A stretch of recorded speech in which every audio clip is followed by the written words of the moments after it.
I don't think I do it. But Arsenal started like house on fire. Signing number 2 for this new era. It's Judgment Day, people. Yeah! What did your boy tell you? It was never in doubt. Never in doubt. Don't believe in any luck, I believe I'm self-made, yeah. Now then, people, and welcome back to the Just Your Football Show. I thought I could hear myself there for a second. I hope you are all doing well. You've already heard from me an awful lot today. You know how my thoughts and feelings are at the minute. Everyone's saying I'm being hella negative, and, you know, everyone's already saying in the chat, we're going to get some more Bielsa chat. I will try my best to not speak about the man because you're not allowed to. And what I'm going to do is pass you straight on over to Max, who I messaged yesterday along with Rocco, actually, and said, listen, I'm depressed. You need to cheer me up. This is what this show does. It's got general different opinions to mine, right? You're probably sick of hearing mine. So, Max, tell me why it's okay at the minute. Just before we go into it, I do want to say that before people get at me, I am not happy with the way things are going, but I can see some positives. I can see some light at the end of the tunnel, and that's what I want to talk about now. So the first thing is, it's the most Premier League sides that have ever been knocked out of the FA Cup this season was.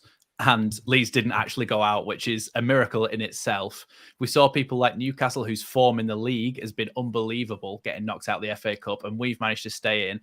Anything can happen in the FA Cup. However, we weren't good enough in that game in the defensive third again.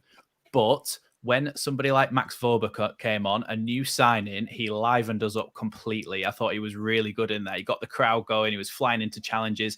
I think he's earned a place in the starting 11 against Villa on Friday. And I think he just brings that energy, he brings something fresh. I think sometimes you get a bit stagnated at the back. I think these players are getting into a rhythm where they're just conceding too many every week. And sometimes you need a fresh face in there. And I think somebody like Max Vorber, who, when he came on, was brilliant, could actually really help out there, especially because he's a leader and a communicator. Positive side of things is that we're always okay going forward. We scored 2 goals, but we made enough chances to score way more than that. The only problem is that we gave away some stupid goals. But if you think about the way that we're going to go into these next Premier League games, Pascal's probably not going to start at centre-back, which he's not been playing all season. He's probably going to go back to left-back. So that mistake isn't going to happen as much, I don't think. I think Cooper's a little bit more savvy than that, a bit more experienced in his career. Or Verber, if he plays there. I think the other thing is that the other centre-half on the other side, Diego Llorente, who, if he'd have just stepped back a yard, he could have won that header, and he wouldn't have flicked it on for a great assist. That's not going to be our back four when we go into the Premier League game. So I think even though the other players that we've had in this back four have been making mistakes and have been causing issues for us, on Friday, it shouldn't be that same back four. It should be some different players. And I don't think Rasmus will start because I don't think Rasmus was great. I think Ayling was a lot better in the West Ham game. I thought Ayling did quite well, especially when linking up with Click on that right-hand side and overlapping and actually getting us forward. And Drama, I thought, was also decent in attacking situations. So I think there's positives in the fact that we've got more squad depth now. I think I would be so much more negative if that team that we played in the Cardiff game was the only players that we had available for selection, which is what we had towards the end of last season before Jesse came in. And even when Jesse came in as well, we had so many injuries. We had to go for a certain team. Now we've got options. Somebody like Brendan Aronson, he's not playing very well. We can bring in players for him. We look like we're going to be signing Jorginho Rutter, who will help us out in those attacking situations. I think there's positives because we've got a little bit of squad depth now. We can afford to swap things around and try certain players out. We've got Jack Harrison, who on his day is a brilliant player, and he didn't even get on the pitch against Cardiff. Obviously, I think he picked up a little bit of a knock beforehand, but we've got players like that to come in. I think we've got enough options to get us through games. It's just that, honestly, this season, if we could cut out those defensive errors, even we take aside Jesse's defending. I think Jesse's defending costs us a goal a game, but I think our own defending cost us our own individual errors cost us at least another goal a game. So if we can cut them out, the amount of goals that we're scoring, if we're only conceding 1 per game for a mid-table side or a lower table side, I don't think that's that horrendous. It's just that somebody needs to rattle into these defenders and say, stop giving away stupid goals. And I think we'll be all right this season. That was a very, very long, someone say, well thought out assessment. I'm not sure I agree with all the points, but that's fair enough. No, exactly. That's what I mean. That's what it's for. I am feeling very highly strung at the minute, so I just want to quickly address something, if you don't mind. Ishtar Gates says, this guy talks sense and told me to listen. I see a lot of your comments, brother. I see a lot of people's interaction on this channel, and you put 1 hour ago, I am twisting my narrative with deluded evaluations. Pascal was terrible, but who wouldn't be if Firpo and Llorente was put either side of you? Pascal was terrible because Pascal was terrible. It's nothing to do with people around him. Like, why do certain players get certain barrages? Why is Jesse Marsh getting off scot-free? Because I hate to say it, the same players that are making these errors, it's too much of a commonality for it not to be something that he's doing. We can see the same goals week in, week out. Even against Cardiff, the one where it was cut back, again, was one we've seen multiple times this season. We've seen it twice against Spurs, and that were in the too distant past. And, you know, we had 5 weeks, or if not longer, of Jesse training on this system, and all he's got to say is, oh, they're frightened. They're frightened. Well, make them unfrightened then. Do something, you know? So, you know, what I would say to you, Ishtar, is probably sit and listen to me. You'll probably learn something, brother. Anyway, moving on. Luke, you were pro Jesse for quite some time. How are you feeling right now, mate? Because as you know me, I'm... But go. Yeah, no, man. I think last time we spoke was after probably the really bad run of form before. Was it before Liverpool we last came on here? Yeah, it would have been. Yeah. I think it probably was. Yeah. So I look. I sort of been up pro Jesse out. I've been up down everywhere. You know, like the grand old Duke of York's men. I think this season in terms of Jesse Marsh. But no, I'm probably leaning back towards a bit more belief. And whilst performances haven't been great, I was there at the weekend. I was at Newcastle when we picked up a point on New Year's Eve. And yeah, look, I think there's a lot of positives. I know Cardiff are a shit championship team. I'm not there's no beating around the bush. We should have been going there and thumping Cardiff City. It wasn't their first side.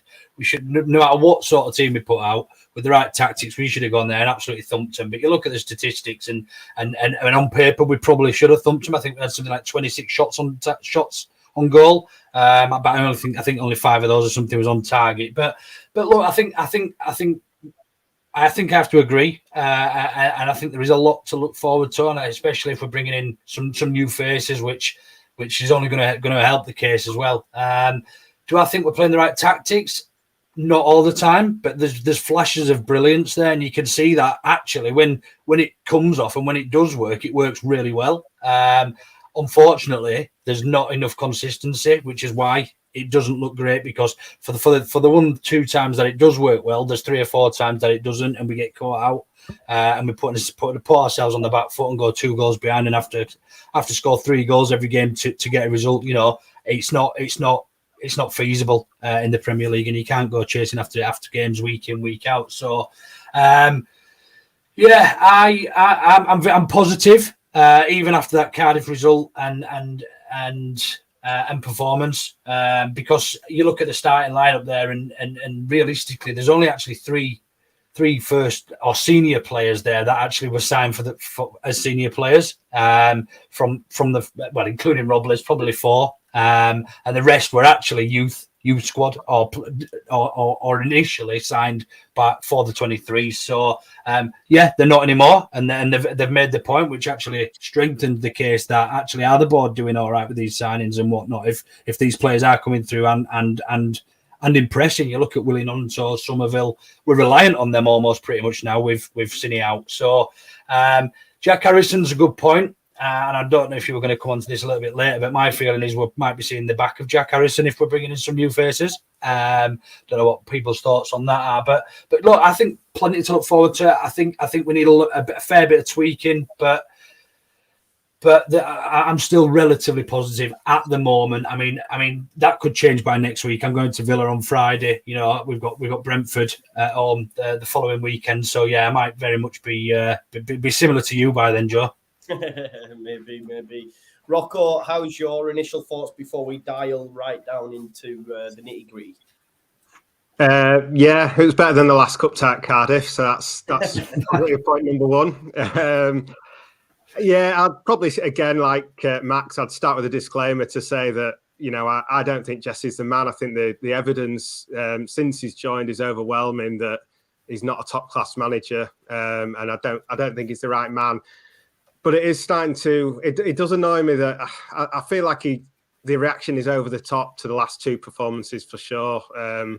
And it's almost as if he's taken over a Champions League team and made us relegation fodder. You know, maybe my respect for Bielsa is too high, but I feel like, you know, after Bielsa left, we were basically starting from scratch. Like, you know, we were relegation fodder anyway, you know, when Jesse Marsch took over. And it's probably, you know, we've lost our two best players. It's probably right that we are relegation fodder, really. But then, having said that, we've got a lot of talent there, and that's the one thing that the club are doing quite well is you know, building a talented group of young players that can grow together.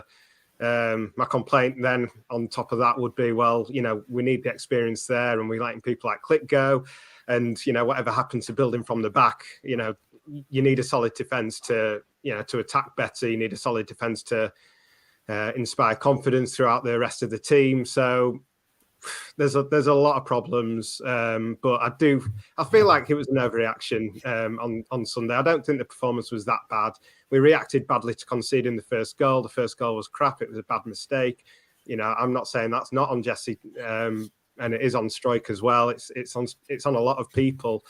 But we responded, we came back, and I think everyone's just ignoring all the good things. And there are good things. You know, we came back. You know, Jesse made the right decisions in his substitutions, as I think he did on Wednesday, as I think he did against Newcastle when he switched up the squad and he's played different players. You know, I'm really want to give as much support as I can because I feel like the team deserve it.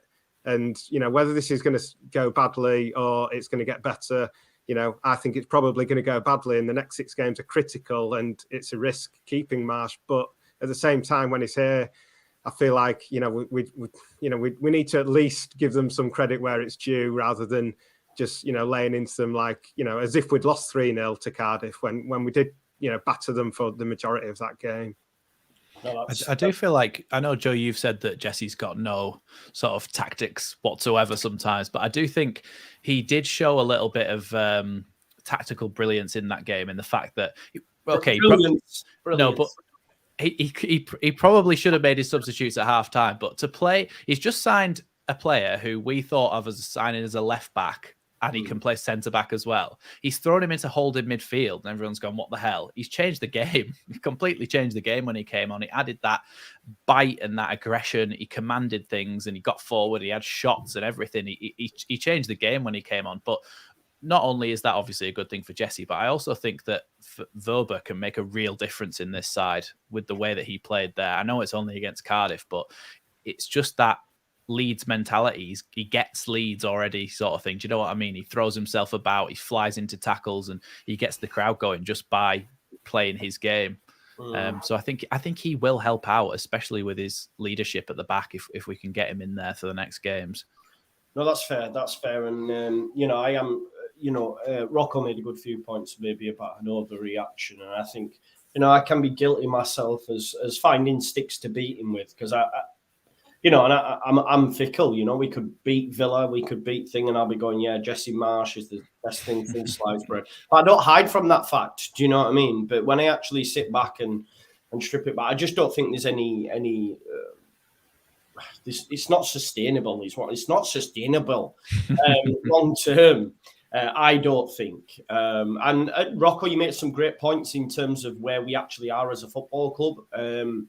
You know, someone said to me before, maybe that 9th place position was the worst thing that could have happened to us, because obviously we're now like, oh, we should be there. But, you know, I do think, you know, for me, I do think we are going backwards. And Max, just picking up on that Wöber point, that's annoyed me a little bit as well. Not annoyed me, but it shows how piss poor we were that the guy came on for 30 minutes, threw into a few challenges, and all of a sudden everyone's going, oh, we're going to be all right now that Vauber's here. And I'm like, hang on a minute, you know, he's played like 30, 40 minutes. Let's just wait. Yeah. And that's not having a go at you. I'm just saying I've seen that general. I think there's a strange mentality thing going on at the moment at Leeds where when we go behind, or I think it's when we've been dominating a game and we go behind, it's complete head loss at times. So you're like, I mean, I was streaming and I said, as long as we don't concede another goal, and as I said it, like the next second they put it in the net, and I was just like, how can we, like,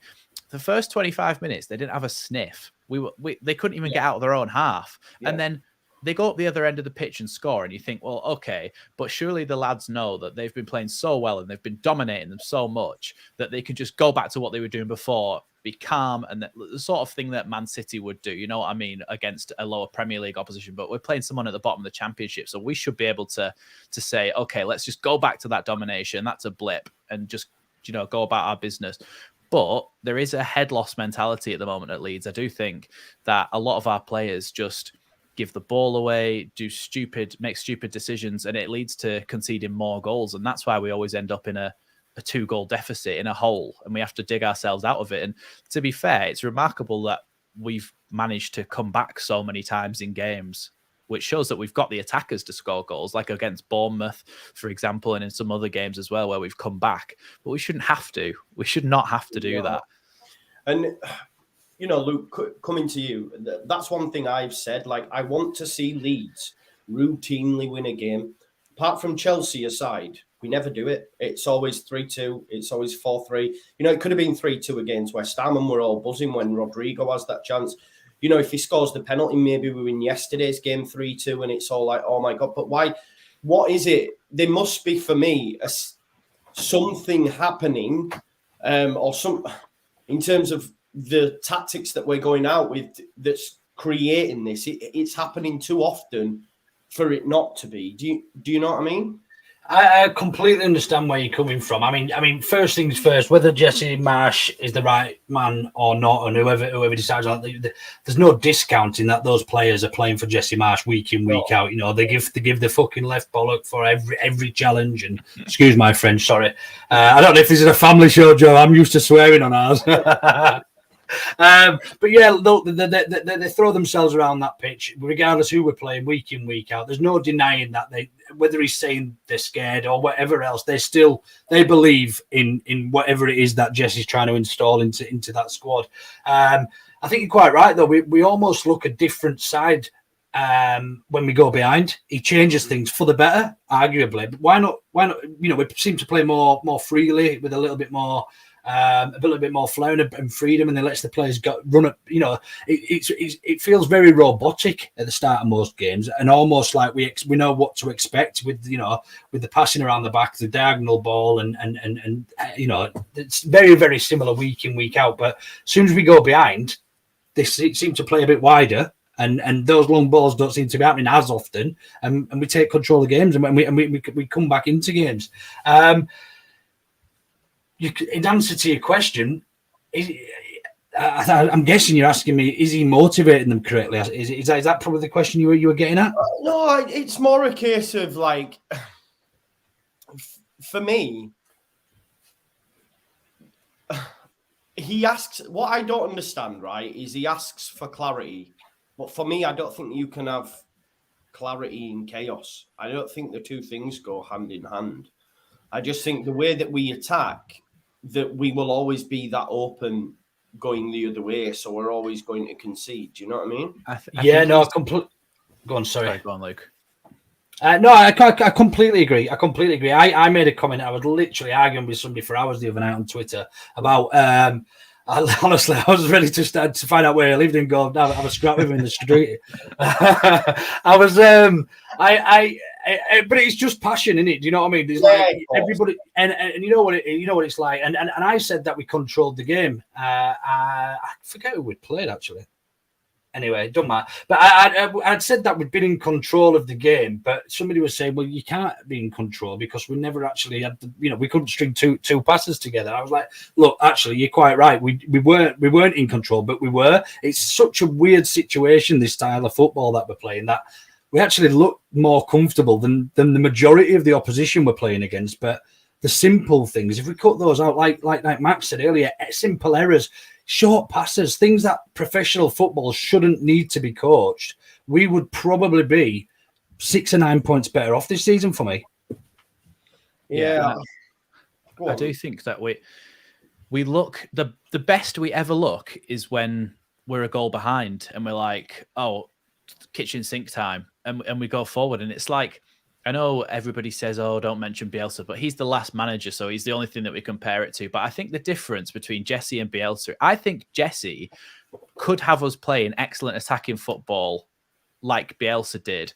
But I think what Bielsa did was take the shackles off and said, go and do it.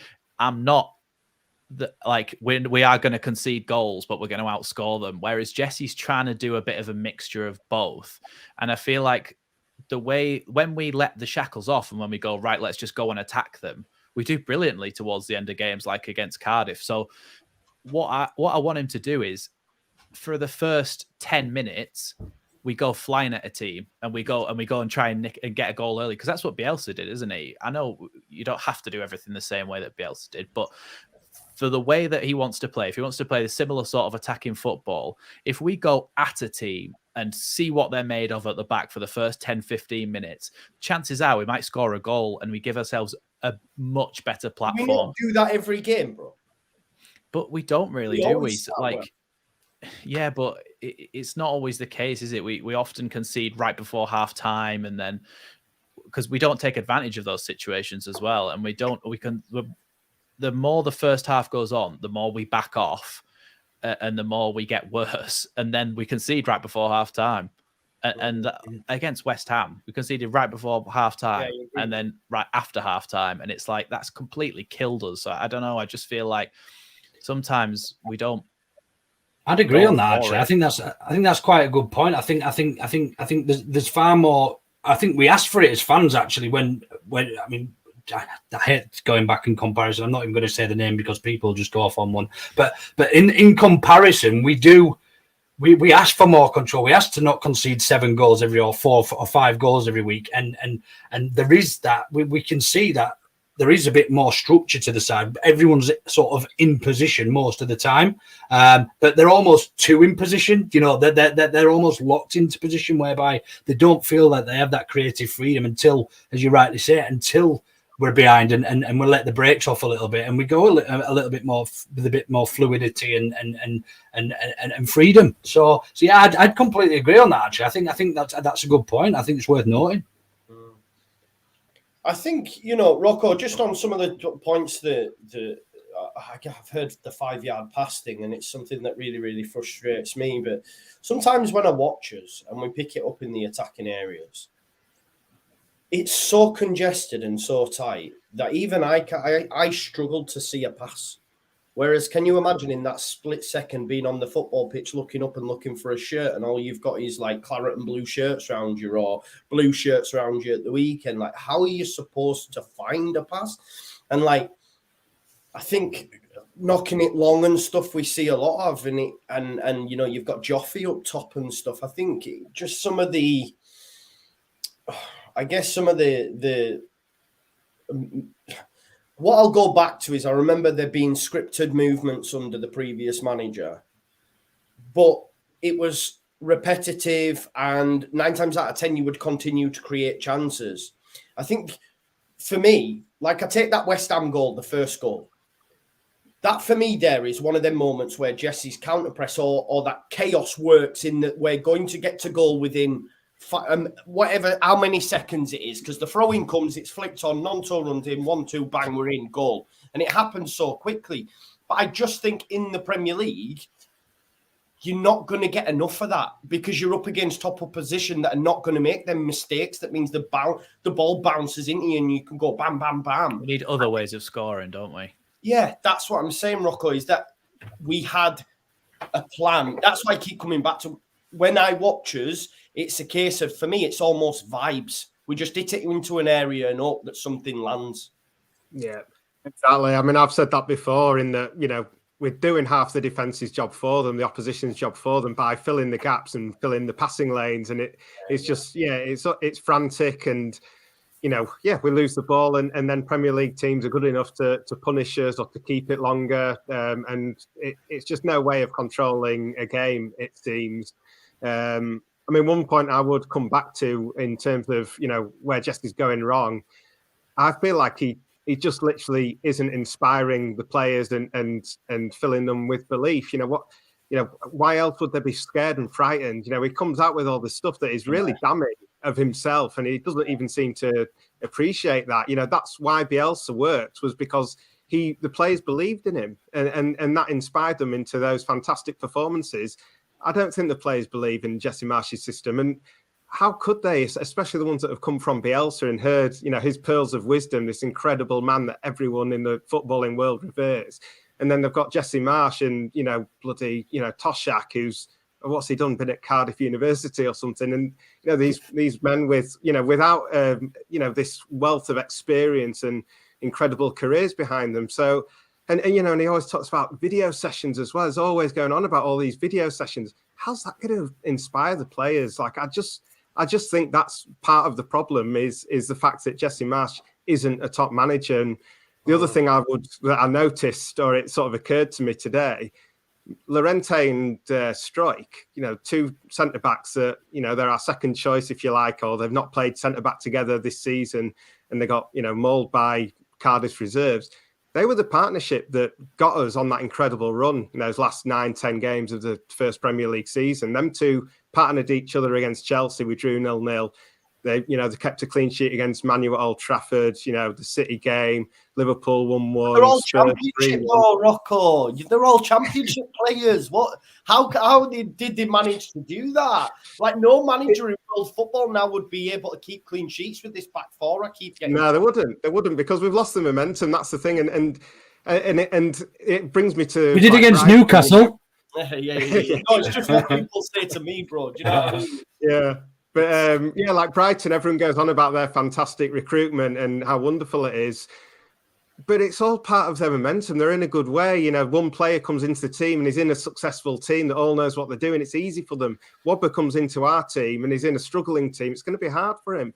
You know, you see Cucurella, you know, he's gone, you know, brilliant for Brighton, goes to a struggling Chelsea team under all that pressure, and he just crumbles. So it is the collective as well. And Jesse Marsch is in charge of the collective, and I think he's proved that he's just not up to it. Yeah, I do think.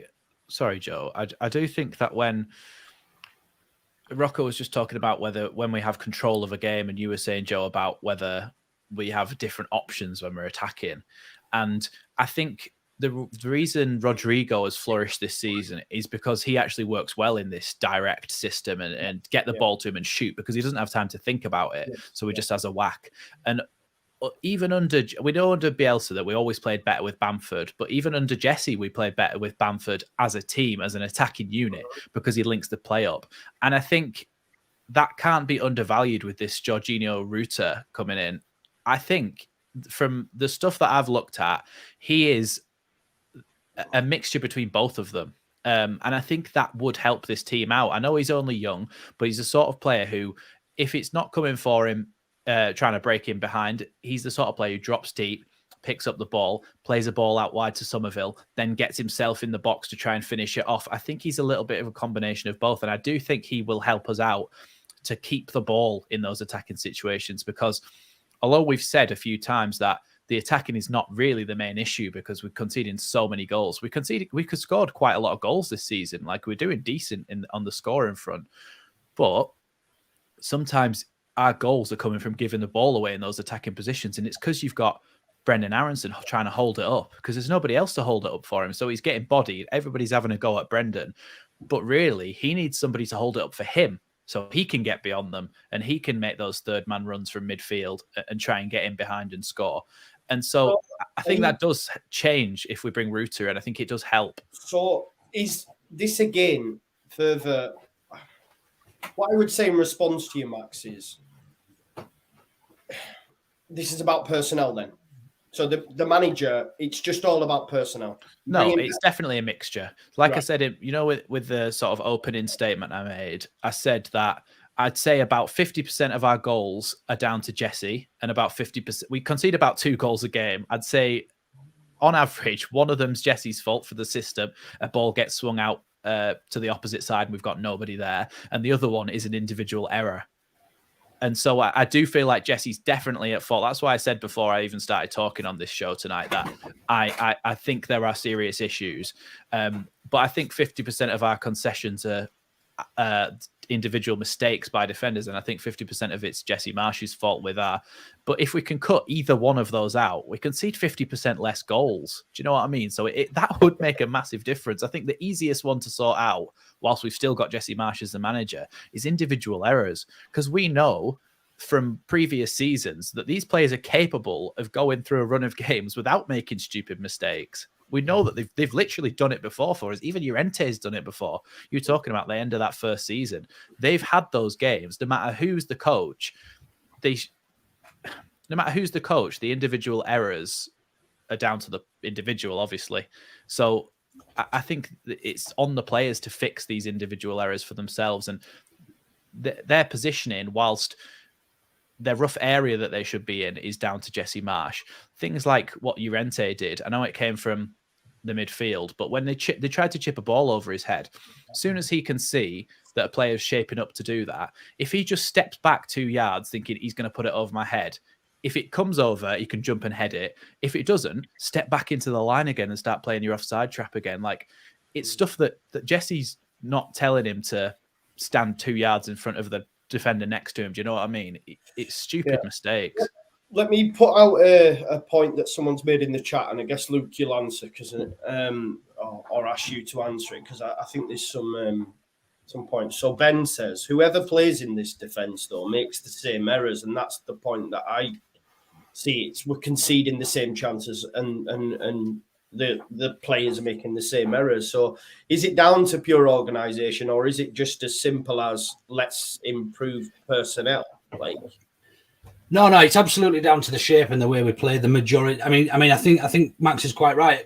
A lot of our goals come from individual errors, but it's football. You know, we're going to concede.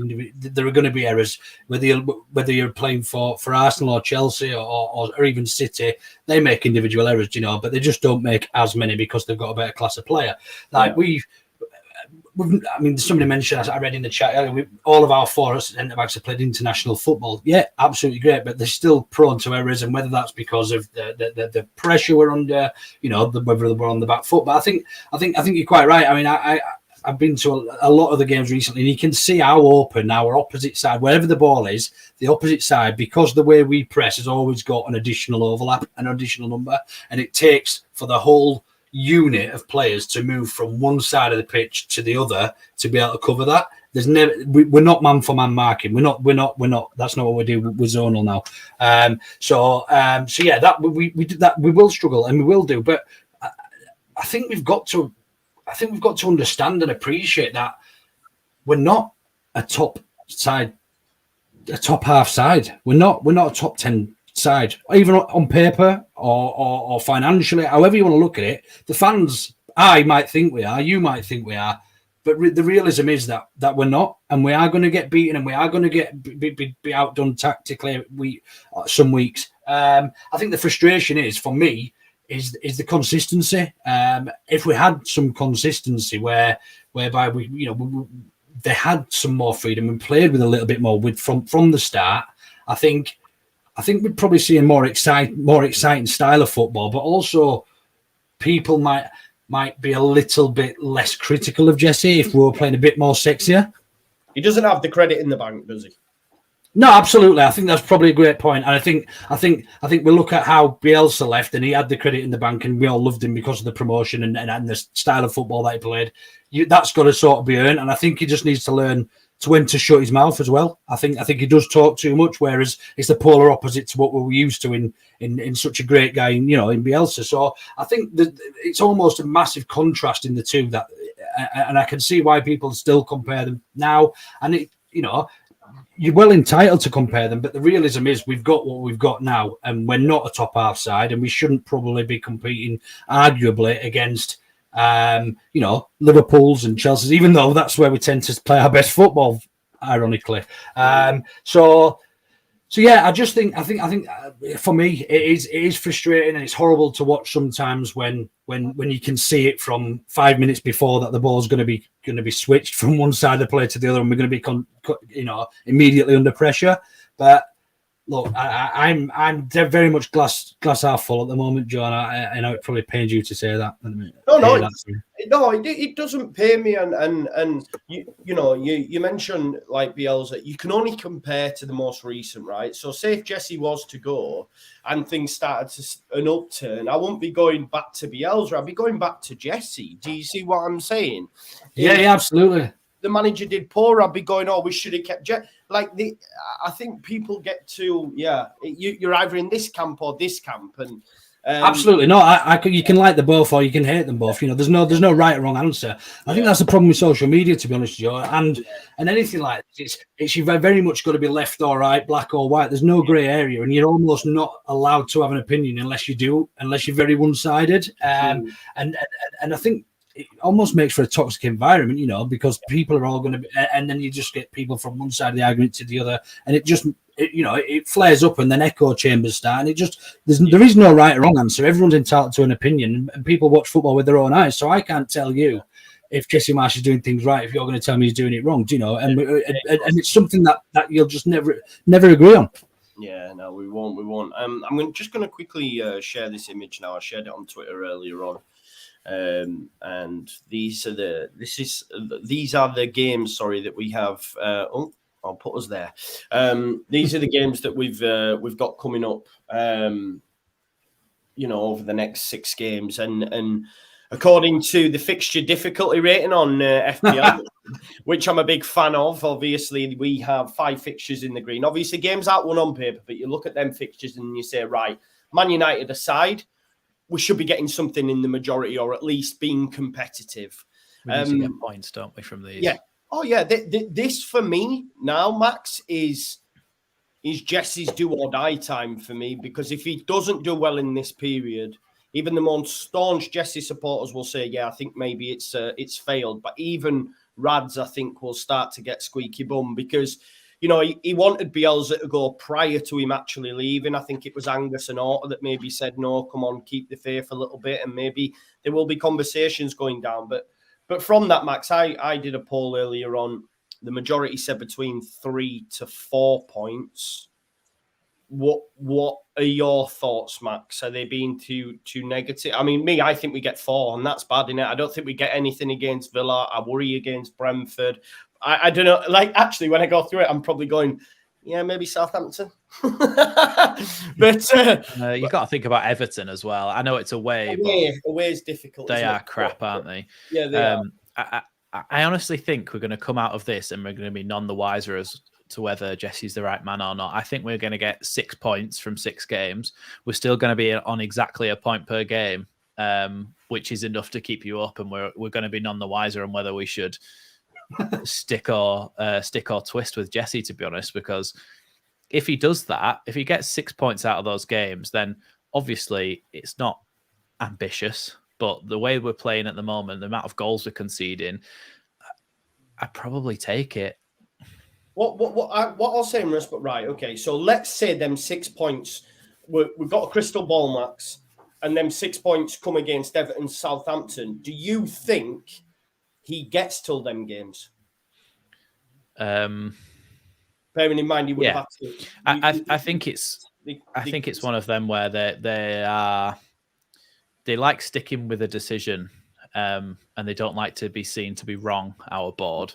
And so with people like Junior Firpo, where they're like, he'll be the main man. If we bring in a left back, it'll be to back him up or whatever. He is sort of being phased out now, but I feel like they will stick with him until we're actually in the relegation zone. And much like the time where we were with Bielsa, where we were on the verge. So I think it'd be much later in the season if they did do that. I feel like they like to stick with what they think, but sod's law, will win away. We'll win at at home against Man United, and that'll be our 3 points for the period, and we'll get 3 draws. Like that's the way things are going. That's just what it's like, isn't it? And that's probably what's going to happen. No, true. Rocco, thoughts on the fixtures that are coming up? Yeah. What? Talk to me.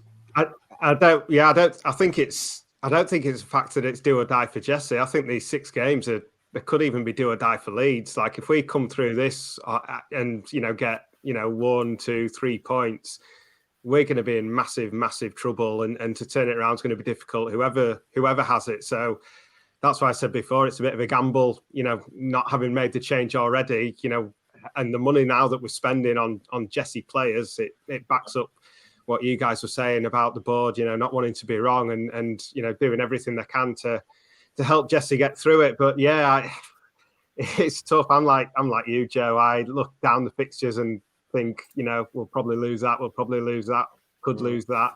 Man U at home, that's probably the one where I think that we can get a miracle win because we'll just turn it on and we'll sweat blood and the atmosphere and what have you. Not that it works. We'll all be Jesse in after we beat them, right? I'll be like, yes. Yeah, I think if Jesse gets to the Southampton game, he'll have done quite well. Because although Max says it, they wouldn't sack him till later in the season when we're in the relegation zone. If we lose the next 3, we're going to be in the relegation zone, aren't we? And it's going to be absolutely, it's going to be really perilous. It is.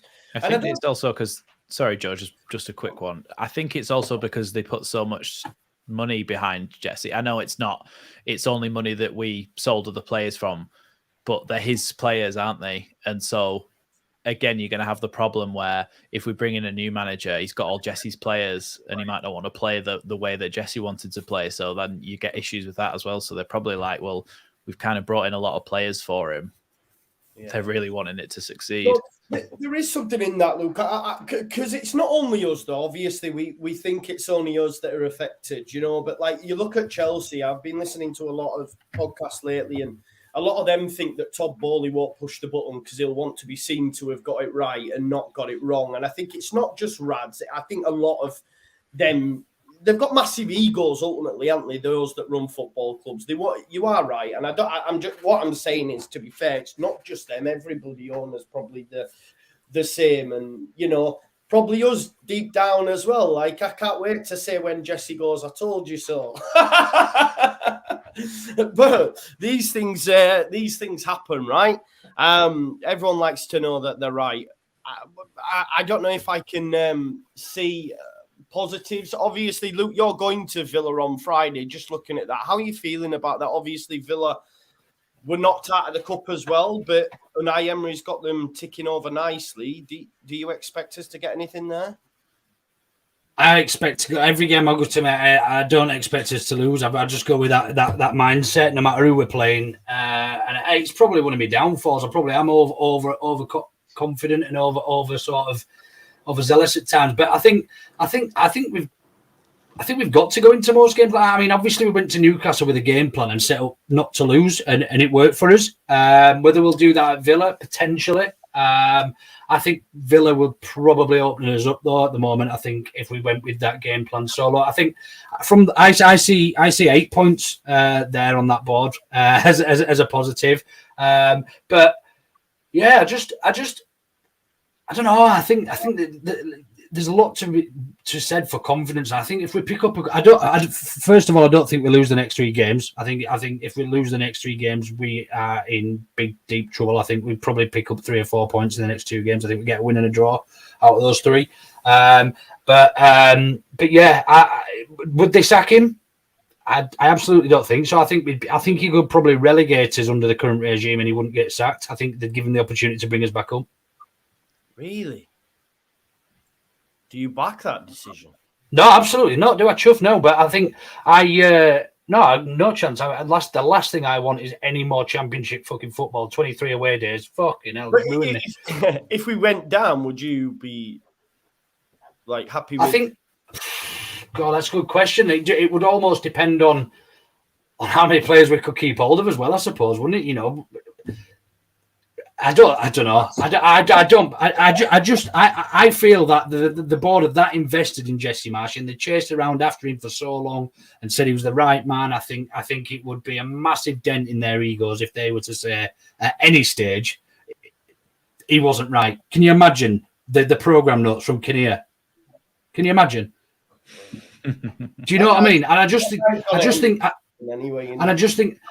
and I don't know what's happening at the club. There's obviously clearly something happening for this money to be spent. There's a lot of traction there now. It's almost, I mean, we can believe what we want, but it's clearly going to probably happen. Like everything other transfer, that's probably definitely going to happen. But it's coming from somewhere.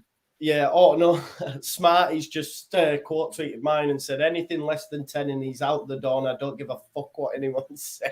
Smarty also said he'd be sacked by Christmas. He don't have a bloody clue, that kid. Oh well, I think me and Smarty are more in tune when it comes to it. Yeah, definitely am. But right, so look, Cardiff in the rear view. The fan base is split, right? The fan base is split. One thing we're not split on is the need for new players. So let's have a talk about Rutter. Now, Florian Plettenberg, if that's how you say it, I'm not good on German, Plettenberg, says if everything works out tonight, the player could arrive in Leeds tomorrow in order to complete his medical. Leeds was always pushing Hoffenheim, couldn't say no to that massive financial package, but would have loved to have kept him longer. Max gave us a little bit on it. Rocco, what's your initial thoughts? I'm really happy with the signing. It's something shiny. It's something new, right? Yeah, I mean, I'm only human, so of course I'm excited about signing a £35 million striker, but yeah.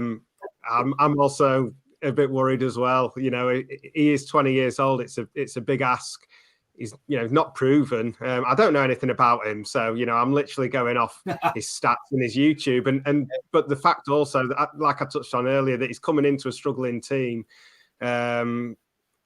It's a risk. It's a big old risk. I mean, if he's not good and we go down, and then we've got this £35 million flop around our neck, like this is really negative stuff. But that's sort of my worry at the moment. I hope he's fantastic. I mean, I saw one goal that he scored that was one of the best strikes I've ever seen. That left-footed drive into the top corner was just absolutely. There's another goal. Yeah, there's another goal where he's done the exact same thing from the opposite side with his other foot. Yeah, he's got. He's dual-footed. Ambidextrous. Dual-footed. Ambidextrous is the word. Ambidextrous. Yeah, I don't know. Yeah, so I don't know. I mean, fair play to the board because it's a really ambitious move, and I didn't expect that. So good on him. I hope it works out. I hope he's really, really good. But I just worry because he is so young, and think about the players that we've tried to sign that have gone on to be a real flop, like the Ketelaar. It makes me doubt whatever Rota does. Cuisance as well, and of course Augustine.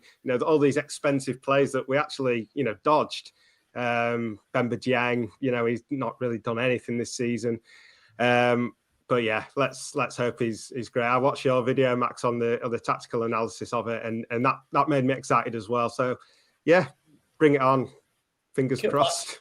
Should have seen Max's little grin across his face there, like a shit cat. That was lovely, Max. That. I was like, oh. Yeah. Brilliant. No, but what I would say in response to that, Max, though, and we have to obviously try and give the other side, is with the young players, I think Victor's got a lot right in terms of Meslier, Nonto, Somerville, Pascal. Will Rutter be considered in that same bracket, do you think? Not 35 million quid. Yeah, the price tag puts him above that. But I think the one positive thing about this situation, there's lots of positives, but like a good thing about the fact that he is only 20 and stuff, Rodrigo's performing at the moment. So the pressure is not all on his shoulders as soon as he comes in. He'll come in and he'll look, and Rodrigo's actually the Spanish player, saw an Opta before, the Spanish player with the most goals in Europe this season out of any Spanish player. And so whilst he's performing, he's probably going to be the weight's going to be on Rodrigo's shoulders. But when Ruta comes in and when he comes off the bench and stuff, he's then going to have a little bit of an ease in, I think. Obviously, there'll be pressure because of how much money it is, and it's a lot of money. But because Rodrigo's performing, I do feel like that takes a little bit of the edge off it for him, a little bit of the nerves off it, because he probably won't start the first game. You probably have Rodrigo starting, and then he'll get a game a bit later on in the game and stuff, and hopefully see what he can do. A bit like what Verba's done, because they didn't just throw him straight away, does he? Even though he's 24 and he's a little bit older. He's not fit either, though. He said out in his interview after the game, but that he's not 100% match fit.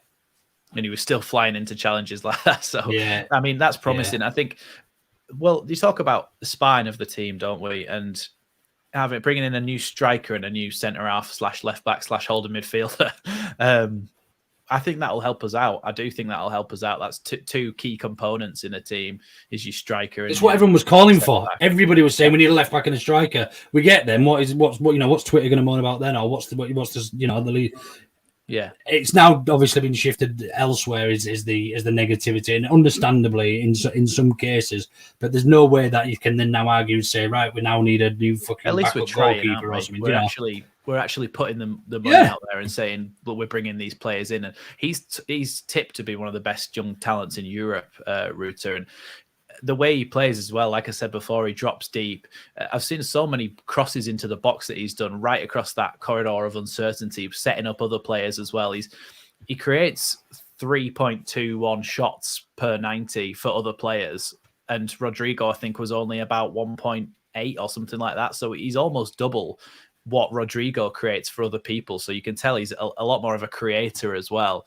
And so I do think that helps out those attacking players. Like I said before about holding it up, Aronson's been trying to do it for himself, and everybody's been having a go at him saying he's too weak and stuff. But what chance does he have with his body height? Yeah, he has. Yeah, he has. Yeah, he has. He's in a bad run of form. But I do think there's nobody to stick the ball up to there who can actually hold it. Because, when we go long with Bamford, he actually brings the ball out the air and gets it down the deck, turns, and there's players running off him.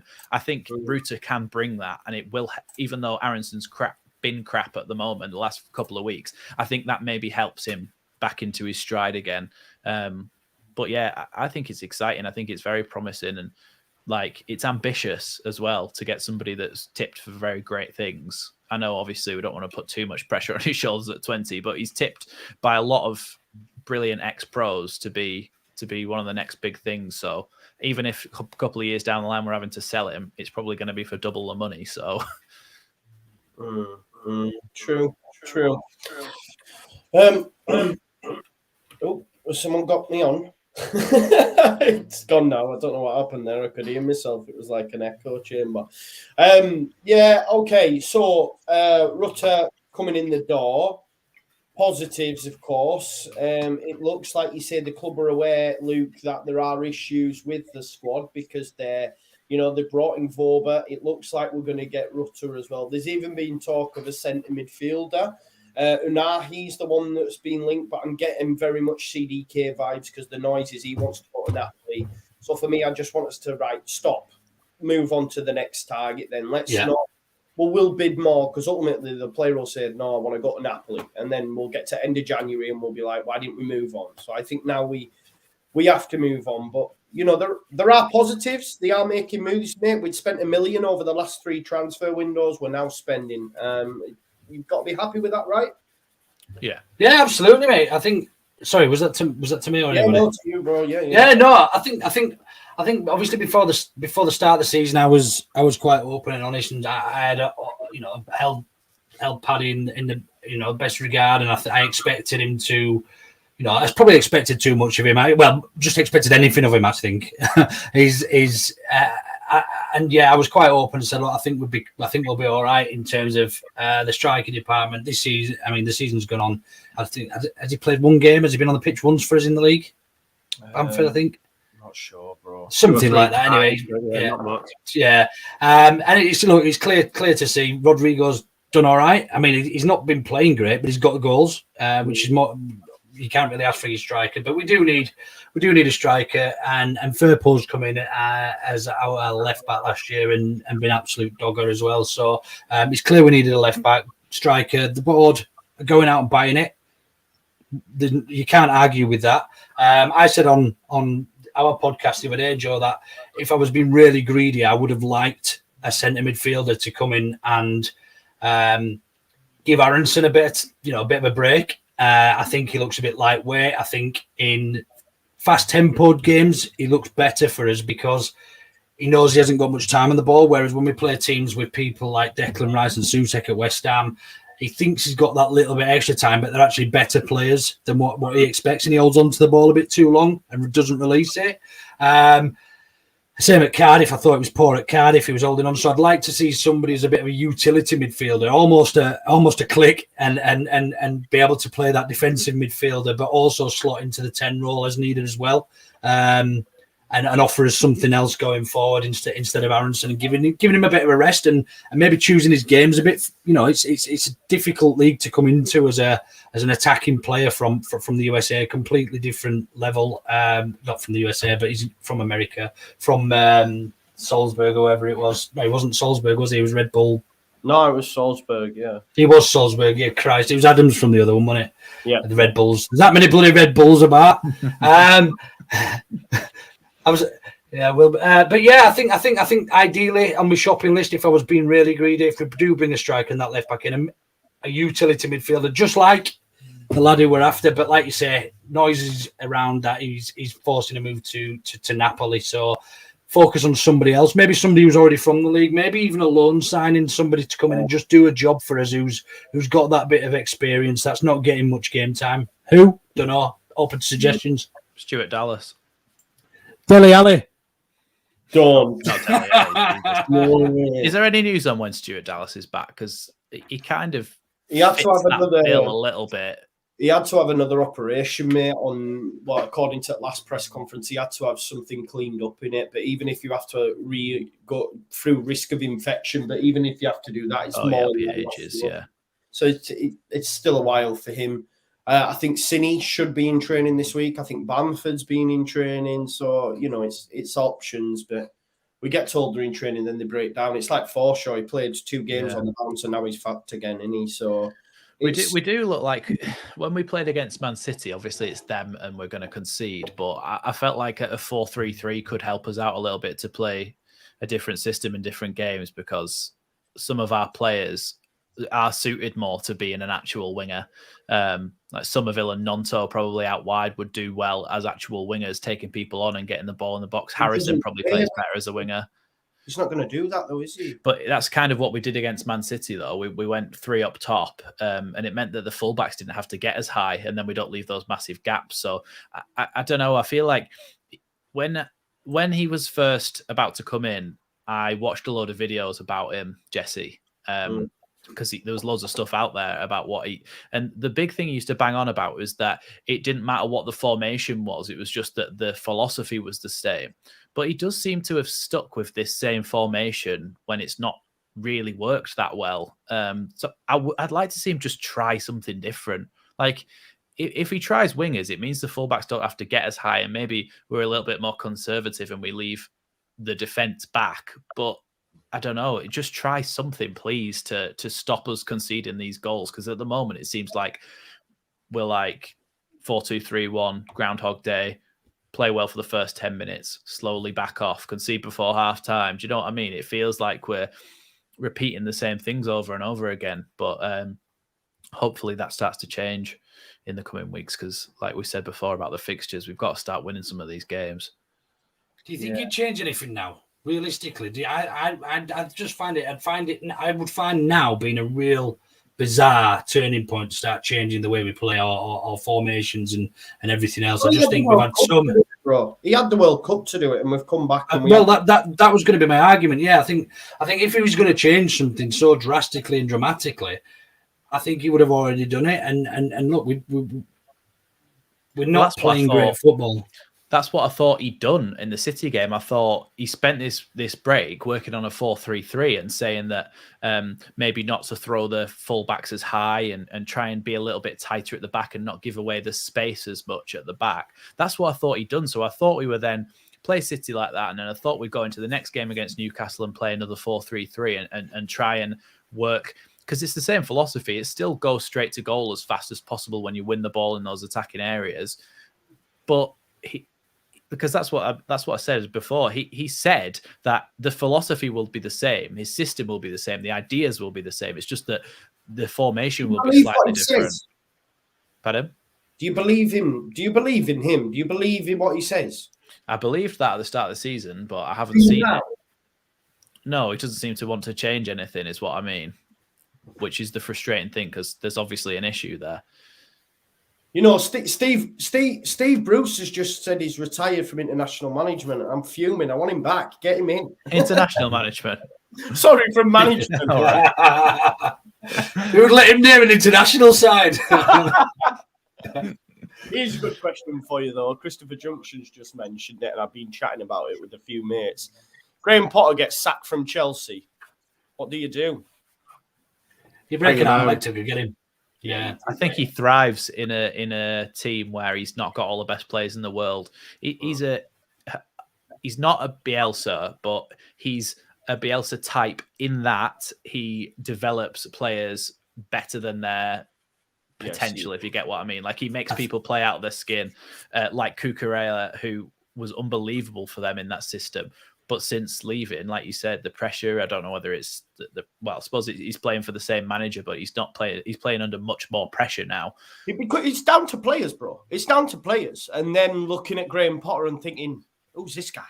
Do you see what I'm saying? That's what I think the issues are at Chelsea. It's always been like that. You know, you've got people like Aspilicueta, and that's still all there. They'll all be like, as soon as he's out of the room, they'll be going, oh, he ain't got Scooby-Doo, this guy. Do you know what I mean? That's what it'll be like. The issues there run a lot deeper, and I think it was the poor move for him. But if he became available, we would not be the only football club that would be looking at the manager going, yeah, I think we'll call it a deal, maybe. Yeah. Do you know what I mean? Would you take him, Rocco, if he came available? Yeah, I would. I've got my eye on Rodgers, though. I'd love him to get sacked at Leicester, and I think he'd be great for Leeds. I think he's got the experience, he's got the know-how. He loves working with young players. I think he'd be a fantastic fit. Potter, I'd just be a little bit worried because, you know, Leeds is a massive club, and we've seen when we're in the Championship, you know, proven Championship managers come in and they can't do it at Leeds. And, you know, I would still have that worry about Potter. But I think Brendan Rodgers coming in would be a bit like Bielsa. You know, he's got stature, he commands respect. And Potter does as well, and he would command respect. But, yeah, for me, Rodgers will be perfect. Rodgers on 10 million a year. Is he? Fuck. What about Carlos, Luke? What about Carlos Corberán? He's gone into West Brom, smashing it. Look, yeah, I mean, there's no argument. He did well in his second season at Town. We'll call him Huddersfield Town before we get thrown off air or whatever it is. But yeah, he did well there, doing well at West Brom. Bit of a step up in it for somebody who's not been at this level for me. For me, that is, I think if we were going to replace somebody, I wouldn't be looking probably at a Corberán type. I would be probably looking at somebody with a little bit more experience in the top flights. Then absolutely not. I think Corberán would have one of the most difficult jobs in world football if he took the job at Leeds. More difficult than any other manager if they took it, because everybody would be expecting him to be as good as Bielsa. Everybody would be saying, right, we're playing the same way as we did under Bielsa. Do you know what he would have? I reckon he would get more grace period than what Jesse's got. Absolutely would. But Jesse talks a lot, doesn't he? Corberán was very much personality-wise, he was quite sort of restricted and reserved, and he let the football do the talking, whereas Jesse just fucking shoots his mouth out awful lot. And it's difficult. It is difficult, and I think anybody had replaced Bielsa. I think if Corberán had come straight in after Bielsa, he probably would have got a similar treatment. But no matter who came in, was always going to find it a difficult role. And, you know, it's almost like finding, coming home and your mum telling you've got a new stepdad and you've got to sort of live with him for the rest of your life, sort of thing. and you know, you don't like the fella or whatever. But I think it's difficult it was always going to be difficult because the admiration we had for him as a club and as a fan base, and no matter what and who came in, I mean, we could have probably got Pochettino in straight after, and the club would have still been crying out for Bielsa had we lost a game, you know. So yeah, I think, but who would we look at? I'm not a fan of Rodgers. I don't think Rodgers done great down there, and I think he spent quite a substantial amount of money over the past few years. I know they're a bit cash shy now, and they're sort of starting to pull money out of the club left, right, and centre because they're a bit skint and whatnot. But they've got some fantastic players down there, and I think man for man, they've probably got a better squad than they should be mid-table, shouldn't they, Leicester? They should be higher up than what they are, man for man. You know, you look at Tielemans and Harvey Barnes, and they've got some really exciting, good players, and I don't think he's getting the best out of them there. I mean, he's won an FA. I think he do. Yeah, he's a good manager. Maybe it's no, absolutely, but I don't know if he's coming. I don't know if his style of football is almost sort of dying out slightly, and he's getting to that certain age. You know, it was great sort of five years ago, but football's changed a lot since then. Anything's better than kick and rush. I do hope. Fair point. I do hope that Jesse does well. And I hope these signings come in and make a big difference for him and we stay up comfortably. But as much as I've backed him and as much as I said I like him, and I do like the bloke, I don't think he's a person to take us to the next level. I've seen some entertaining football from him. I've seen some amazing comebacks and the ends of games where we're scoring in 90 plus minutes, more than most managers ever get their teams to do. But I don't think he's the person to take us to that next level. And it's a shame because he's been brought in to do that. But I just don't think he's got it in him to get us to that next level. I think he needs more experience in European football. I think he needs to, because after Salzburg, all he did was manage Leipzig, and it didn't go very well for him there. Granted, there were some extenuating circumstances there, but it didn't go well for him every time he's really gone into a top 5 league. I think he needs to work on his philosophy. I mean, it sounds condescending given that he's about in his 40s or whatever, and he's been managing professional football for years. But I think his philosophy needs to involve something to do with defending. He's probably got a 50-page booklet on attacking, and then right at the end it says "Don't concede" and no information. He just tells his defenders to do that. I just feel like he needs to develop that side of his game because you can't manage a team and get them to concede 2 goals every game. His tactics are Ranić, aren't they? Though this is the thing, and you know, them people that tell me about certain. I hate to use this comparison. But look at what Ten Hag's doing at Manchester United since Ranić's gone. And look at the players. Look what he's done with Rashford, etc. Yeah, he's added a few additions in Casemiro or whatever, and he's a world beater. But what I'm saying is you are seeing an instant improvement with the majority of the same personnel. Yet people seem to forget that that's doable and it's all the squad. And that's what really, really gets to me is like, a different manager could get different ideas out of these players, and on the flip side of that, quickly, Joe. Though I'm still very much with the belief that the players like Jesse Marsch and they believe in whatever it is he's doing, because we don't often see fallouts and people throwing their hands about. Everybody, they seem to have a lot of respect for him and they're playing for him, and that shows in the way that they come out in second halves and we come back in games and turn Liverpool over and everything else. I just think that focusing on certainly at this stage of the season based on previous results, we're basing these conversations at the moment on performance, aren't we? I mean, realistically, we've had probably one of the best runs. But you look at the performance at Spurs before when we were beat as well. We beat Liverpool. We came back and beat Bournemouth. We drew away at Newcastle. We've had some relatively good results and decent football. So it almost feels alien to me that we're having this conversation now, not after this, when we went on that absolute shit run, which we probably did have it then, actually. Oh, I was having that conversation, but he has it every week, does Joe? but I absolutely am with the belief that we are basing this on the performances and the style of football that we played, not necessarily on the results, because the results true. recently haven't been too bad. Yeah, that's the mad thing, isn't it, Rocco? Like, we drew, we came back, like you say, and you said it, there has been an overreaction. And, you know, I think about it myself, because after West Ham, I was like, do you know what? It's not that bad. I think, we'll be all right kind of thing. And then we got to Cardiff and we're 2-0 down after, you know, half time. And I'm going, nah, I've fucking had enough. But that's what football does to you, man. It is mad. It is like, for me, I know if we get beat poorly at Villa, I think I'm probably, that's it. I'll be like going, it's time to go. Honestly, I'll be stressed to bits with it. I can't lie. Yeah. No, I mean, I said this after the West Ham game as well. Like, I'm at the stage where I do want to take it a game at a time. And, you know, like you just said, the last few games have been pretty decent. Liverpool, like Bournemouth actually was poor, and that really drained my confidence. But then we came back and we won. And, you know, West Ham was okay. Yeah, I mean, so there is stuff to get behind. Like, we you know, there is things to cling to.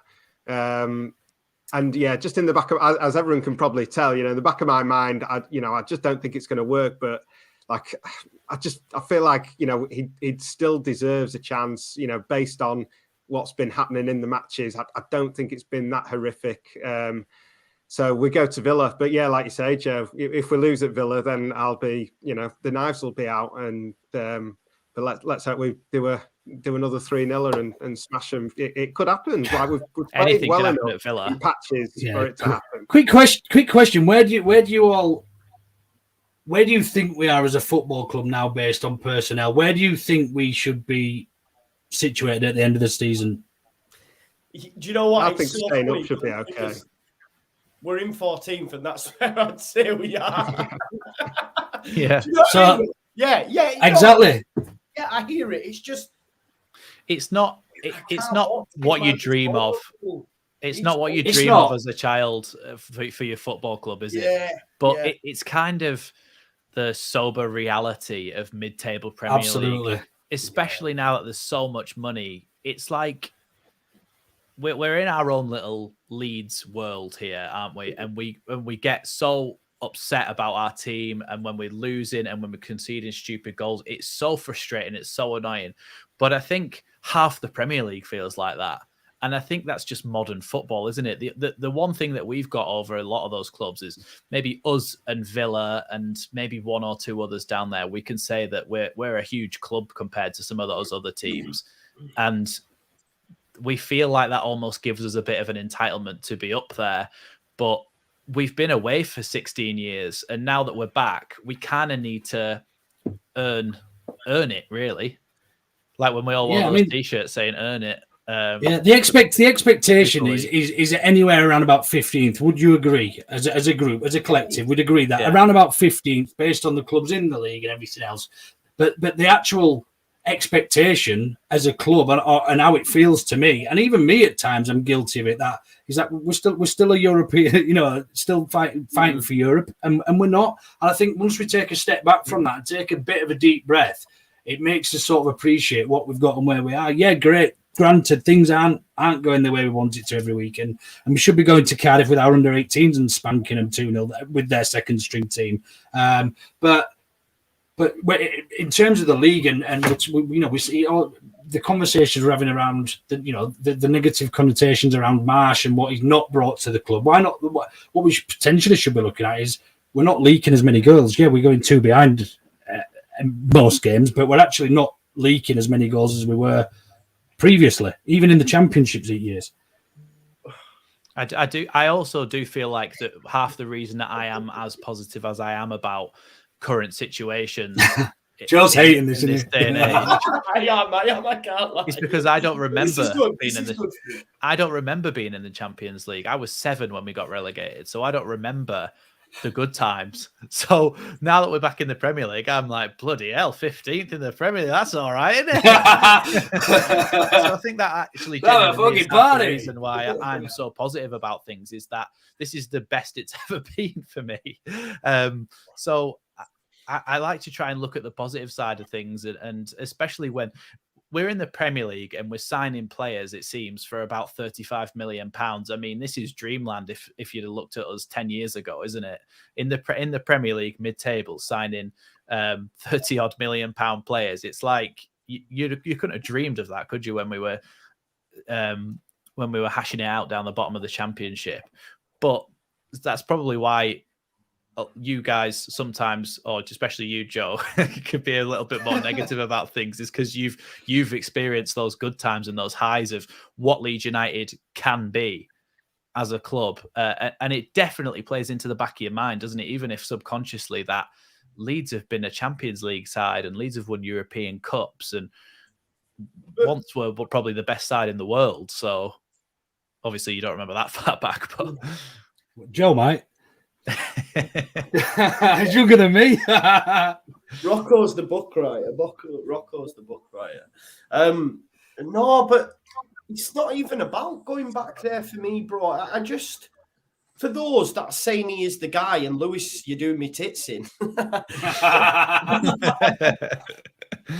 I thought I'd let him know that I can see him, but it is shit, man. It's turgid. It's brutal. It's minging. Like, there is no right. I guess I just have to, like Luke said, what do you want? If you finish 14th, are you happy? Is that where you expect us to finish? Yeah. So I guess it is just a case of buckling up and getting in. But for me, under the previous manager, and everyone can, we got battered 7-0. No, I get all that, right? But I always believed, and at the minute I don't. So no matter how bad things got, I always believed. Even when I went to Arsenal, we had half a squad and we went to Ellen Road and we got battered, but I still believed. Whereas under this manager, and I can only speak for myself, when I look at them fixtures, I go, getting beat by Villa, Thomas Frankel's Schoolers at home, Forest have turned, that's going to be difficult. Whereas under Bielsa, I'm going, nah, we beat all them. Would you change your mind if those results didn't go then so negatively? Would that change your mind then, or are you just, is that the way because the style we're playing? What do you mean? Say it Yeah, again. no. So those three upcoming fixtures that you're saying, I'm assuming you expect us to get probably 1 point because you said we get beat at home by Brentford, beat by Villa, and maybe get a point at Forest. So if we were to pick up more than that, would you start? Would that shift at all? Yeah, bro. Yeah, listen. I will always say this. When you're winning football games, yeah, you can forgive it, right, Luke? You can forgive it. Like we've been terrible and won games, but it doesn't matter because you're winning games. But I know that it's not going to be sustainable. I do think there are shades of Southampton about us in that the guy Ralph Harrison who had Southampton top of the league at one point, and then he went and lost 11 games on the spin. Yeah. So that's what I think Jesse is. I think that's what we will get, and I just think it's a bit shit. That's what I was. Yeah, that's what I was saying before. That I'm not bothered. Do you know what I mean? I completely agree. By the way. Yeah. I don't think the football's great to get us to 15th, 14th finish. That's what I'm saying. But he's just not the person to take us to that next level. Yeah. The only thing is, I know it's not. If you were a Brighton fan in recent years, they used to draw so many games 1-1, 0-0, or whatever. Like, I know we're drawing a lot of games, but you've got to admit there is excitement in coming back and scoring a 93rd minute equalizer, and it does get you off your seat, those moments. And football's about moments. Like, if you're living for moments in football, scoring in injury time is always going to get you off your seat and going mental. And we've done it quite a lot of times. It's better than drawing 0-0. It's all I can say. Drawing 2-2 at the end is better than drawing 0-0. And I feel that's what mid-table football's about. A lot of them, like Wolves over recent years, they've sat, and even against the worst teams in the league, they've gone, right, try and break us down and we'll try and nick a goal at the end. Do you know what I mean? Whereas at least we're trying to score goals. We can take the moral victory, and I don't know. I don't think look at fucking Everton. Look at Everton. Yeah. I don't they think play 5 at the back, 3 centre backs, 2 have played for England, and they're absolutely atrocious. Yeah. Let me get to some super chats because we've just had an absolutely unreal donation by regular viewer of the show, Smudge. He says, and I know Smudge, to be fair, was initially very much like Jesse time, and I think maybe his opinions changed after seeing more games. But he said we have a team of very high potential. Longer we go with Jesse, the more we are going to destroy what we have got. Gelhardt has been ruined, for one example, by Jesse's atrocious game management. The top 6 UK and Europe are watching us and ready to pick us clean. Rocco, what do you make to that? Because I do, I spoke to my brother, actually. He phoned me earlier on. I owed him some money. He weren't just checking in with me. We got he's a Leeds fan as well. And he said, what do you think? And he mentioned, I thought we had a strong enough team, Gelhardt. And I just think the system just doesn't suit Joffy at all. And he needs to go out on loan. What do you reckon, Rocco?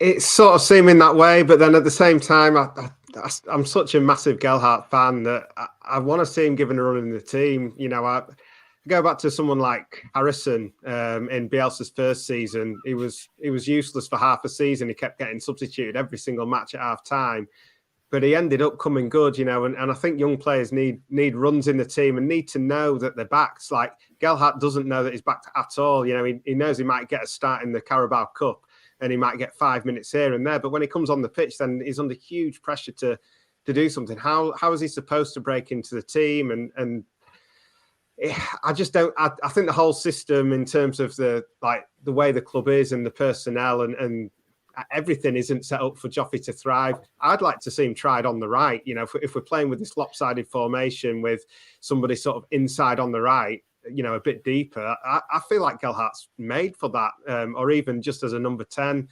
But, having said that, I've seen so little of him compared to, 2 managers, Bielsa, who thought he was a number 9, and obviously Marsh does as well. So it's a tough one. I want him to be given a proper chance. I feel like if Gelhardt played for Hoffenheim, we might be signing him for 40 million, I think you bang on with him, to be honest. That's exactly what I was going to say, that maybe take the pressure off him a little bit by not playing him up front. He's not really big enough to hold the ball up or anything like that. But if you play him in one of those number 10 positions, and if you give him a game over Nonto one time, or you give him a game over Somerville, if he's cutting in from the right or left, I feel like the pressure's off him a little bit to be that target man and to be the number 9 who's scoring. He's also a good creator, let's not forget as well. So I think him cutting inside from the right with his left foot, it might be a good option for him to be played there to get more game time.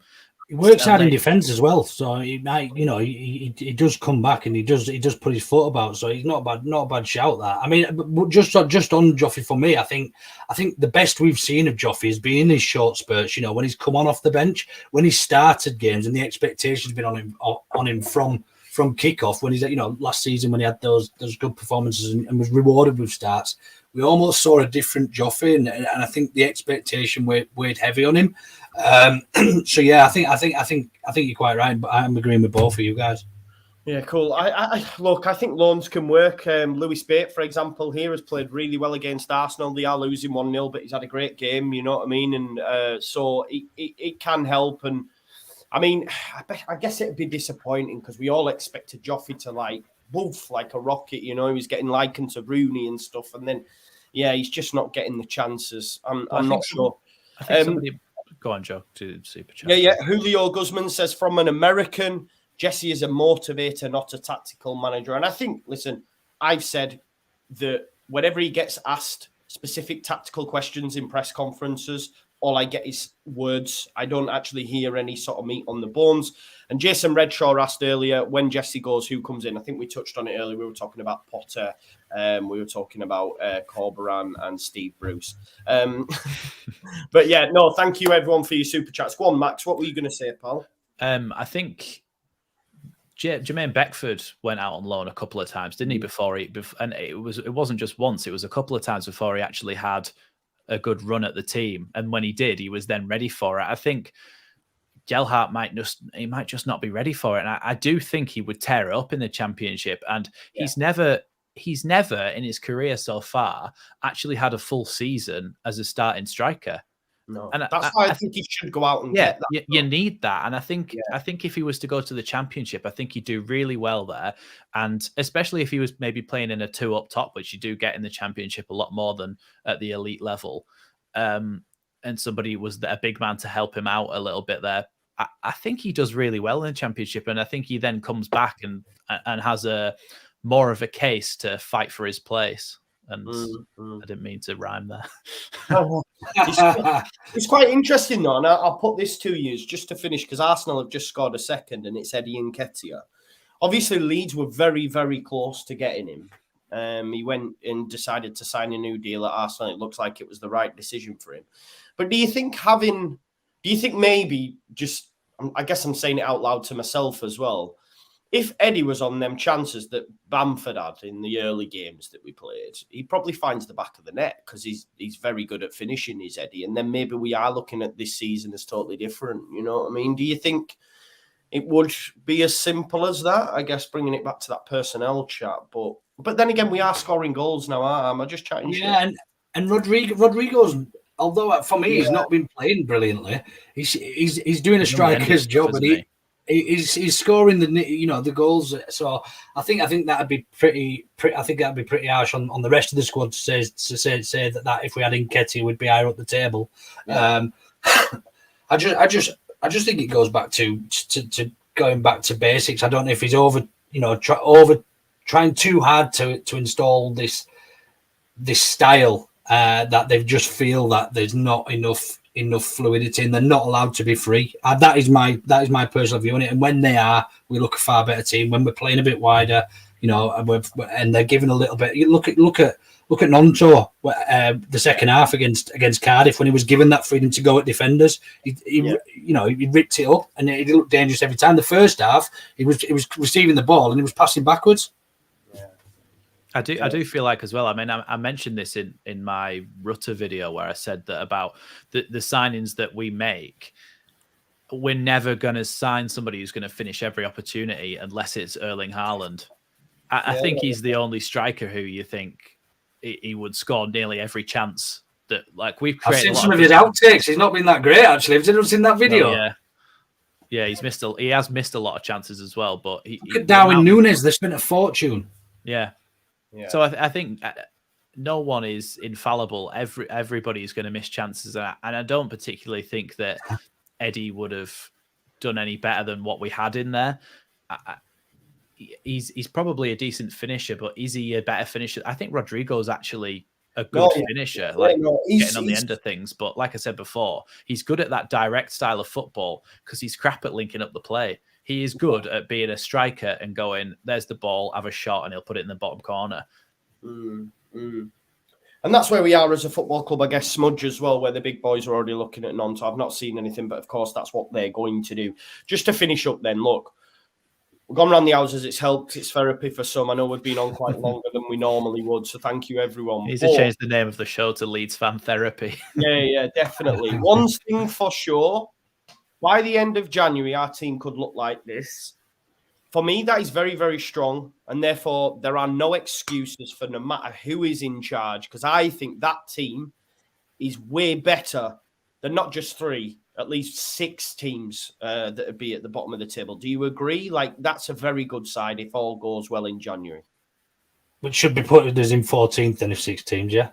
Well, there you go. Yeah. All right. Reiterates your fact. What do you want me to say, bro? Jesse in? Is that what you want me to say? We're already in 14th. We should be moving up to at least 10th with that squad. It's only took an hour and a half, but Joe's Jesse in. You beat me down, man. You beat me down. No, but that is very good, right? That's a good side. Absolutely. Yeah, but that's taking Nonto and Somerville out, and they've been exactly as well. So it's not my side. It's not my side. No, but I'm saying that's a good thing because when everybody's fit, look at the depth that we've got. Yeah, we've actually got players that we could bring off the bench who are quality players. Imagine bringing Sinisterra on for Somerville a bit later on when he's knackered, and you think finally we've got a little bit of depth where you think we've got a player who can actually be brought on and change a game. Whereas a lot of the times we've brought players on and you've thought, like we used to bring Tyler Roberts on was our substitute, and you think he's never going to change a game. Yeah. And that's where this is. If that's our team at this, come the end of January, and we've got the likes of Gnonto and Somerville and various others to come on off the bench, that's where we need to be as an established Premiership team moving forward. For me, we've been struggling with backup. So you look at that squad there, and you can name another player in the squad that can play in every single one of those positions. And that's what we should be aiming for, and that's what's going to probably take us forward, or at least make us that established side that we expect to be. So yeah, I completely agree, Joe. I think we're in 14th now. With that team, we'll probably finish about 14th. Yeah. For anyone saying, "Oh, who's put such and such as captain?" That's not my team. It's Rossi's on Twitter. I just seen it and I thought I would share it because I wouldn't have Rasmus anywhere near it. I'd still have Cooper in there. And yeah. Anyway, well, no, not Bamford. I think I've always thought that our centre backs were actually really good and that we had some really promising young centre backs in Strauch and Koch, but the more that time goes on, the more I'm starting to doubt that opinion on whether they are actually good enough, because Strauch's been tipped for great things, and when he made his breakthrough in the Championship towards the after that Cardiff one where he had a stinker, he started to come into his own. He was brilliant in that end of that season, and then in the Premier League in the first season he was good again, and he's gone off the boil a little bit, and I don't think Koch was tipped for great things as well. Freiburg seemed to be able to produce decent centre backs recently, like Sven Botman as well, that went to Newcastle. But he's not got it for me at the moment. I don't know. I feel like we need another right centre back, and neither him or Diego Llorente are good enough to play that position. So I don't know. Maybe in the summer we go for another one and get rid of one of those. Let's have Vobert, Cooper and Pascal Strauch at left back, because I think, that's what I'd do. Smudge says, I used to always have a full English watching the games. Now it's a bottle of water and a can of Valium. There you go. That's how desperate things have got. Right, okay, onwards and upwards then. Hopefully we'll go and beat Aston Villa on Friday, and we can all, get together again for another final word and be like, Jesse's amazing and we're going to win the league and all that. Hopefully that happens. But yeah, I think we'll call it an hour and a half, that, folks. Thank you so much. Rocco, what's going on? We're getting a return of Leeds, that? Soon, hopefully. Yeah, I'm not sure exactly when. But we will be back at some point, hopefully in the very near future. Good stuff. Make sure you check out Rocco on Twitter as well. I know he had quite a few comments on the last video, people wanting to follow in and etc. And people were asking, Rocco says, has he got a channel? I said, I don't think he's got a channel, no. But you can read his books. You can read his books. Luke, what's going down on Auto No Better, mate? So we've got the usual weekly show on tomorrow. Looking forward to pre Aston Villa, talk about all the stuff that's been going on. I think there's going to be one of them's put a short video together, a bit of a thank you to Click to all his best moments. So tune in for that tomorrow night from 8ish. And then Friday after the game there'll be it might be Saturday morning depending what time the game finishes. Depends who's free, but there'll be an after match review directly after it, whether that's Friday night or Saturday morning. Great stuff. And Max, I know you put together a video for Rutter. What else is going down on the channel, bro? Well, I'll be live on Friday for that Villa game. And then in the meantime, hopefully we get linked to some more players that I can make some videos on. And like I said last time, try and give people an idea of how they'd fit into the current team and how they compare against our current players. So hopefully we get linked with some more players, because I was going to do one on Unahi, because I watched every game he played at the World Cup and he's bloody said he doesn't want to come to us. So... Oh, mate, you still get it out there, mate. Come on now, still get it out there. I would have done if it was like yesterday. Like, you got one out already, haven't you? But he's now gone. Nah, I'm not having Leeds. So yeah, exactly.